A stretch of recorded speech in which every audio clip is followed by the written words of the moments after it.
Hey, all week long we're talking about leadership, and everyone needs a leader. When we want to lead others, we have to pause and ask a sobering question, and that is, do I lead myself well? Self-leadership is the first step in all leadership. Unfortunately, some people are seeking to lead others and they've not yet discovered that they struggle to lead themselves. Spiritual formation is a journey of following Jesus, letting him be the ultimate leader in our lives. But when we follow Jesus, he will eventually ask us to lead someone else. And the first person on that someone else list is ourselves. We're talking about spiritual formation as kind of the ultimate dream, that we would dream of character formation, which is that we'd be formed in the image of Jesus for the sake of others, which would always require a purification of motives and would consequently increase our access to God's blessings. That's so rich, such good stuff.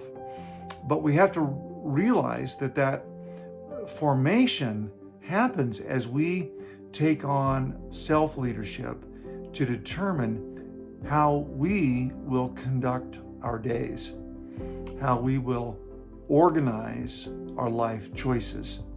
So all week long, we're digging into that. We're looking at the story of Joseph, and Joseph, over his story in Genesis 37 through 50, it says 9 times the repeated word in charge. Joseph was in charge. And what we see that is in every job Joseph gets, he's put in charge. And his ability to lead others well is absolutely fundamental to the fact that he learned to lead himself well. We see this in the way he handled all those around him. But probably most poignantly, when Mrs. Potiphar sought to seduce him, his self-leadership could take charge, and he could day after day say no. He could rebuff her pursuit of him.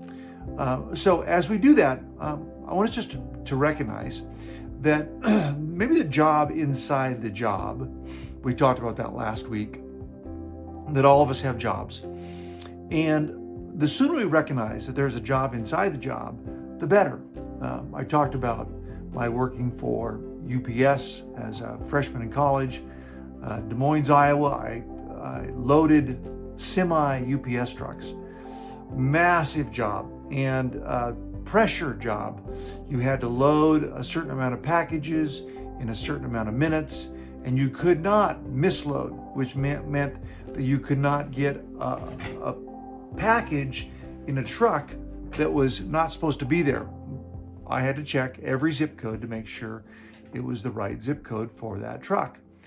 And with dyslexia and the speed of the job, it was a bit tricky to do that.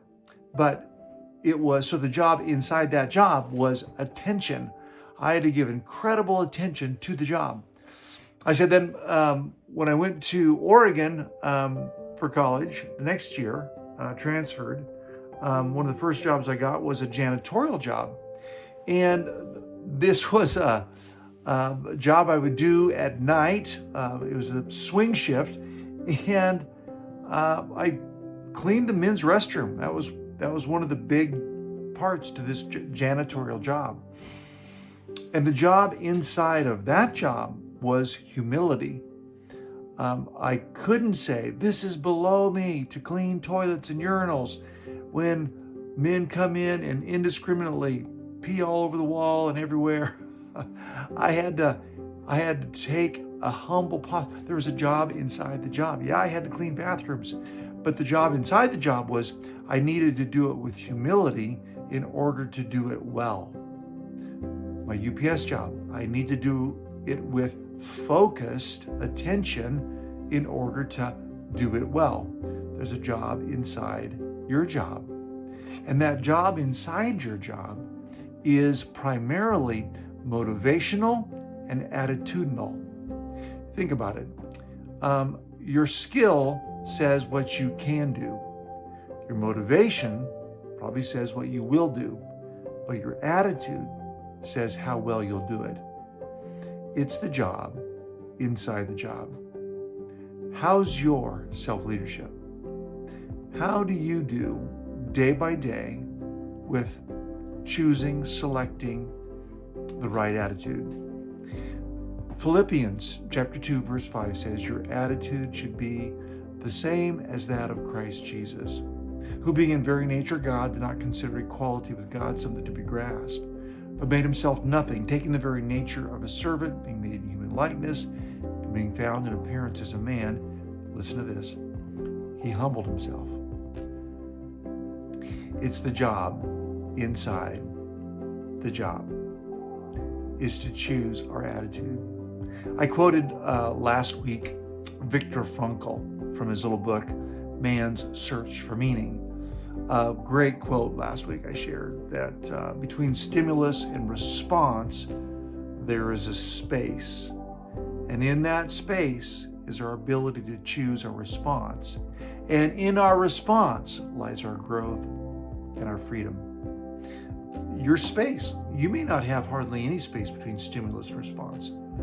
I hope that you are growing in your ability to widen that space, to increase that space so you can make the best choice in that space. Another quote he says is, the last of the human options in any given circumstance is to choose one's attitude.